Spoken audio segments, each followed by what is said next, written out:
ಹೀಗೆ ಕಣ್ಣು ಹಾಯಿಸಿದಷ್ಟು ಹೂಗಳ ರಾಶಿ ಕಾಣ್ತಿರೋದು ಬೆಂಗಳೂರು ಹೈದರಾಬಾದ್ ರಾಷ್ಟ್ರೀಯ ಹೆದ್ದಾರಿ 44ರಲ್ಲಿ ಒಂದಕ್ಕಿಂತ ಮತ್ತೊಂದು ಚೆಂದವಾಗಿ ಕಾಣುವ ಹಾಗೆ ಮಾಡಿರುವುದು ರಾಷ್ಟ್ರೀಯ ಹೆದ್ದಾರಿ ಪ್ರಾಧಿಕಾರ. ಚತುಷ್ಪಥ ರಸ್ತೆಯಾಗಿರುವ NH 44ರ ಮಧ್ಯದಲ್ಲಿ ಗಣಗಿಲ, ಬೋಗನ್ವಿಲಾ ಸೇರಿದಂತೆ ವಿವಿಧ ಜಾತಿಯ ವಿವಿಧ ಬಗೆಯ ಹೂಗಿಡಗಳನ್ನು ಬೆಳೆಸಿದ್ದು ಹೆದ್ದಾರಿಯುದ್ದಕ್ಕೂ ಈಗ ಹೂಗಳ ಸೌಂದರ್ಯ ಎದ್ದು ಕಾಣ್ತಿದೆ.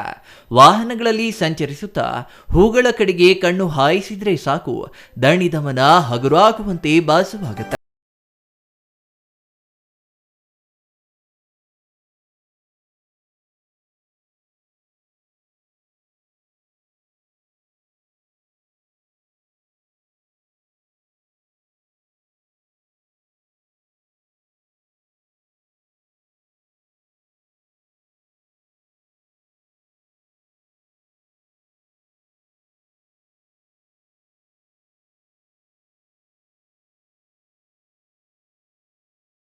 ಅಂದರೆ ಬ್ಯಾಂಗ್ಳೂರ್ ಟು ಹೈದರಾಬಾದ್ ಹೈವೇ.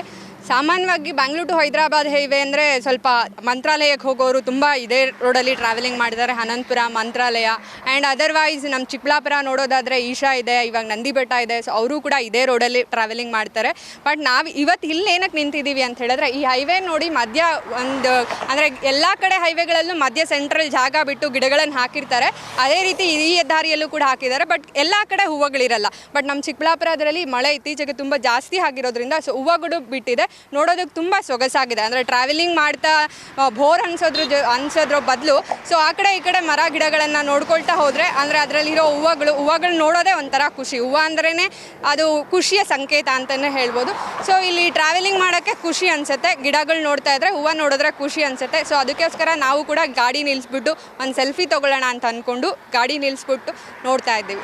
ಕಣಗಿಲ, ಬೋಗನ್ವಿಲಾ ಜಾತಿಯ ವಿವಿಧ ಹೂಗಿಡಗಳು ಈಗ ಕೆಂಪು, ಹಳದಿ, ಬಿಳಿ, ಕೇಸರಿ, ಗುಲಾಬಿಯಾಗಿ ಅರಳಿ ನಿಂತಿವೆ.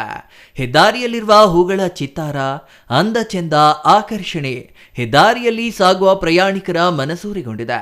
ಇದರಿಂದ ಕೆಲವರು ವಾಹನ ನಿಲ್ಲಿಸಿ ಸೆಲ್ಫಿ, ಫೋಟೋ ಕ್ಲಿಕ್ಕಿಸಿಕೊಳ್ತಿದ್ದಾರೆ. ಸೌಂದರ್ಯದ ಗೂಡಾಗಿರುವ ಈ ಹೂಗಳ ಚೆಲುವಿನ ಹಿಂದೆ ರಾಷ್ಟ್ರೀಯ ಹೆದ್ದಾರಿ ಪ್ರಾಧಿಕಾರದ ಶ್ರಮವಿದ್ದು, ಮಳೆ ಬರಲಿ ಬರದಿರಲಿ ವಾರಕ್ಕೊಮ್ಮೆಯಾದರೂ ನೀರು ಹಾಕಿ ಪೋಷಣೆ ಮಾಡಲಾಗ್ತಿದೆ. ಸ್ನೇಹಿತರೆ, ಇವತ್ತು ನಾವು ಬೆಂಗಳೂರು ಟುವರ್ಡ್ಸ್ ಹೈದರಾಬಾದ್ ರಸ್ತೆಯಲ್ಲಿದ್ದೇವೆ. ಈ ಒಂದು ರಾಷ್ಟ್ರೀಯ ಹೆದ್ದಾರಿ 44ರಲ್ಲಿ ಏನು ರಾಷ್ಟ್ರೀಯ ಹೆದ್ದಾರಿಯವರು ಇವತ್ತು ರೋಡ್ನಲ್ಲಿ ಒಂದು ಹೂ ಗಿಡಗಳನ್ನು ನಾಟಿ ಮಾಡಿದ್ದಾರೆ. ಇವತ್ತು ನಮ್ಮ ಪ್ರಕೃತಿ ಹೇಗಿದೆ ಅಂತಂದರೆ, ಬಯಲು ಸೀಮೆ ಆಗಿದ್ದರೂ ಕೂಡ ಕಳೆದ 10 ದಿನಗಳಿಂದ ನಿರಂತರವಾಗಿ ಸುರಿತಾ ಇರತಕ್ಕಂಥ ಮಳೆಯಿಂದಾಗಿ ಇವತ್ತು ಬಯಲು ಸೀಮೆ ಅಲ್ಲ, ಇದು ಮಲೆನಾಡು ರೀತಿಯಲ್ಲಿ ನಮಗೆ ವರ್ಣರಂಜಿತವಾಗಿ ಕಾಣಿಸ್ತಾ ಇರತಕ್ಕಂಥ ಮಧುರವಾದ ಹೂಗಳು ಈ ಒಂದು ಪ್ರಕೃತಿಯ ಸೌಂದರ್ಯವನ್ನು ಹೆಚ್ಚಿಸಿದೆ. ಎಲ್ಲಿ ನೋಡಿದ್ರೂ ಕೂಡ ನಮಗೆ ಹಸಿರು ತಾಣ. ಇವತ್ತು ಏನು ಮಲೆನಾಡಲ್ಲಿ ಹೋದರೆ ಮಲೆನಾಡು ಮಾತ್ರ ಹಸಿರು ತಾಣವಾಗಿ ಕಾಣ್ತದೆ, ಬಯಲುಸೀಮೆಯಲ್ಲಿ ಎಲ್ಲೂ ಕಾಣೋದಿಲ್ಲ. ಹಾಗಾಗಿ ಇವತ್ತು ಒಂದು ಈ ಮಲೆನಾಡು ರೀತಿಯಲ್ಲಿ ನಮ್ಮ ಬಯಲುಸೀಮೆ ಕಾಣ್ತಾ ಇದೆ. ಈ ಒಂದು ಪುಷ್ಪ ಏನು ಇಲ್ಲಿ ಏನು ರಸ್ತೆಯಲ್ಲಿ ಓಡಾಡೋಂಥ ಒಂದು ಸಾರ್ವಜನಿಕರಿದ್ದಾರೆ, ಅವರ ಗಮನವನ್ನು ಸೆಳೀತಾ ಇದೆ. ಅವರ ಹುಮ್ಮಸ್ಸನ್ನು, ಅವರ ಒಂದು ಮನಸ್ಸಿಗೆ ಒಂದು ಉಲ್ಲಾಸವನ್ನು ಹೆಚ್ಚು ಮಾಡಲಿಕ್ಕೆ ಈ ಒಂದು ಹೂವು ಬಹಳ ಅರ್ಥಪೂರ್ಣವಾಗಿ, ಅಂದವಾಗಿ ಕಾಣ್ತಾ ಇದೆ. ಒಟ್ಟಾರೆಯಾಗಿ ಹೆದ್ದಾರಿಯಲ್ಲಿ ಬೆಳೆದಿರುವ ಈ ಹೂಗಳ ಚೆಲುವು, ಚಿತ್ತಾರ ಪ್ರಯಾಣಿಕರ ಕಣ್ಣಿಗೆ ಹಬ್ಬವನ್ನ ಉಂಟು ಮಾಡಿವೆ. Thoudanahalli Ramesh, CTV news, Chikkaballapur.